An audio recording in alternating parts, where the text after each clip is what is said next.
Storytale Kingdom. Story.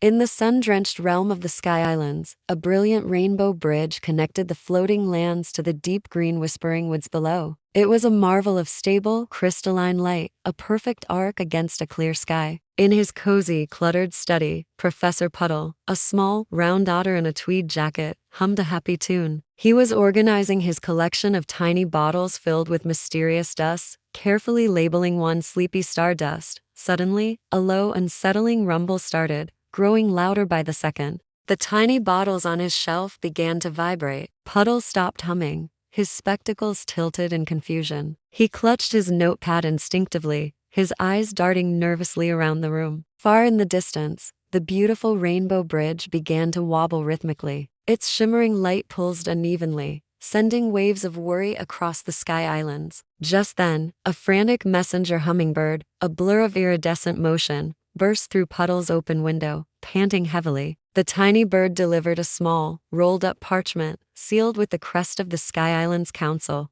Puddle unrolled it and read the urgent message. His expression shifted from confusion to grave concern. Tapping his chin with a thoughtful finger, he knew he had to act fast. Without a moment's hesitation, Puddle sprang into action. He rapidly gathered his essential gear, a heavy magnifying glass, a coil of sturdy rope, and his old, patched leather satchel. He adjusted his spectacles firmly on his nose, his posture now radiating pure determination. He and the hummingbird leaped onto a small, enchanted leaf glider and soared toward the bridge, the landscape rushing by as his tweed jacket fluttered in the wind. When they arrived at the Sky Island entrance, a small, anxious crowd of gnomes and fairies was gathered. The bridge's crystalline surface was vibrating so rapidly that it shook loose tiny, sparkling motes of dust. Puddle held up a paw for silence, his voice calm and steady despite the urgency. "Do not worry," he said. "I will get to the bottom of this." He cautiously stepped onto the bridge,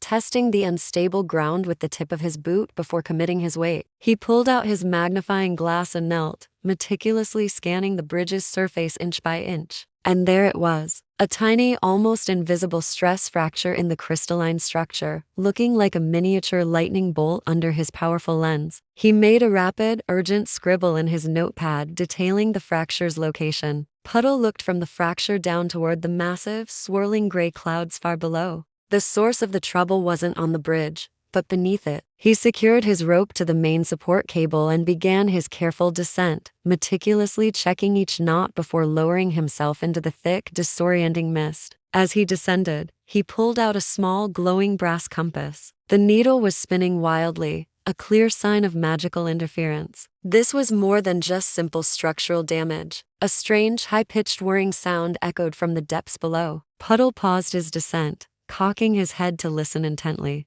He finally reached a massive, moss-covered support pillar beneath the main arch. It was dark green and dripping with condensation. Running his paw along the damp moss, he discovered a trail of unusual, bright purple slime. The sticky, glowing substance looked completely artificial. He followed the trail, which led him to a hidden, small entrance in the pillar's base, just big enough for him to squeeze through. Inside, Puddle lit a small, enchanted lantern. Long, flickering shadows danced on the dark, dusty stone walls. His light immediately caught the glint of tiny, sharp metallic fragments scattered on the floor, like pieces of miniature clockwork. A few steps further, he found it, a small, abandoned wobble cousin gizmo. The strange, ticking machine covered in purple slime had a small, vibrating hammer clearly designed to create a specific resonant frequency. He inspected it with his magnifying glass, noting the distinct pattern of vibrations in his notepad. Just as he finished his notes, a faint, distant cackle echoed from deeper within the pillar. Puddle froze,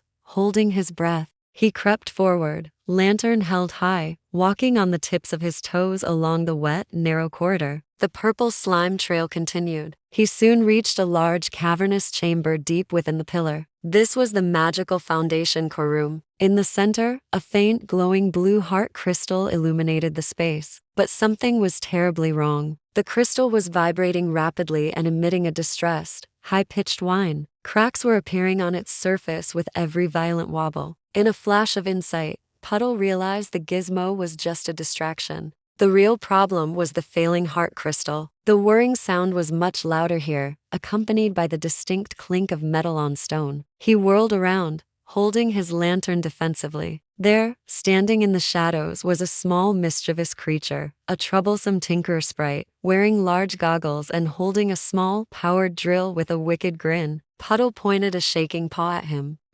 What have you done to the heart crystal? The sprite just shrugged mockingly. Only sped up its resonance. It was too slow. He spun the powered drill playfully on his fingertip, then suddenly zipped towards the heart crystal, aiming the drill at its surface. No, Puddle shouted, and threw his heavy leather satchel like a net. It caught the sprite's foot, making him stumble. The drill clattered harmlessly to the stone floor. Puddle quickly tackled the disoriented sprite, pinning him gently but firmly. The heart crystal's light was pulsing erratically now, dimming rapidly. It was near complete failure. Puddle spoke quickly, his breath heavy. Tell me how to fix it. Now, the sprite sneered. It can't be fixed by force. It needs calm. He wriggled under Puddle's grip, and in that moment, Puddle understood. The bridge wasn't mechanical. It was magical. He released the sprite, his mind racing, recalling an ancient text on magical resonance. He needed a soothing frequency. Reaching into his jacket's inner pocket, he pulled out a small silver whistle, intricately carved with moons and stars. He raised it to his lips, his expression focused and determined. He blew, producing a soft, pure, high-pitched harmonic tone that radiated outward, filling the chamber. The troublesome sprite stopped struggling and covered his ears, momentarily stunned by the pure sound. The heart crystal immediately began to respond. The rapid vibrations slowed, and the terrifying cracks began to seal themselves. The blue light stabilized, growing stronger and steadier. Puddle continued to play the calming melody, his eyes fixed on the healing crystal. The unsettling whirring stopped entirely. Soon, the only sound was the pure whistle melody, and the room was bathed in a serene, stable blue light. The rainbow bridge, seen from the outside, had stopped wobbling. Its light was smooth and perfectly stable again, restored to its former majestic brilliance. Puddle lowered the whistle, a quiet smile of triumph on his face. He gently tapped the heart crystal. It felt solid and warm, emitting a gentle, rhythmic pulse. The troublesome sprite, now looking remorseful, approached him. I thought it needed more energy, he mumbled. Puddle put a comforting paw on the sprite's shoulder. It needs balance, my friend, not just speed.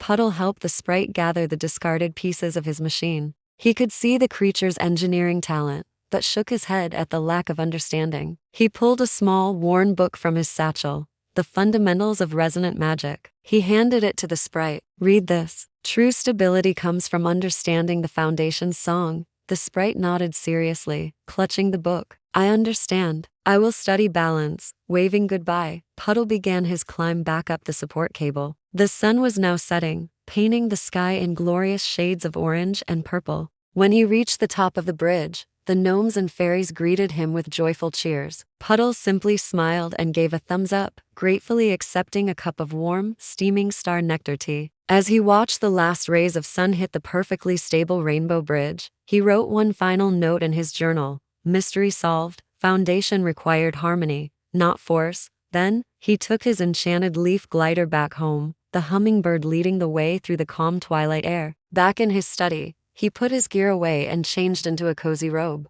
He lit the fireplace, settled into his favorite armchair, and with a final, satisfied sigh, closed his eyes, thinking of the bridge's gentle humming rhythm. Thank you so much for watching this adventure. If you enjoyed Professor Puddle's story, don't forget to like, subscribe, and hit that bell for more mysteries from the Sky Islands.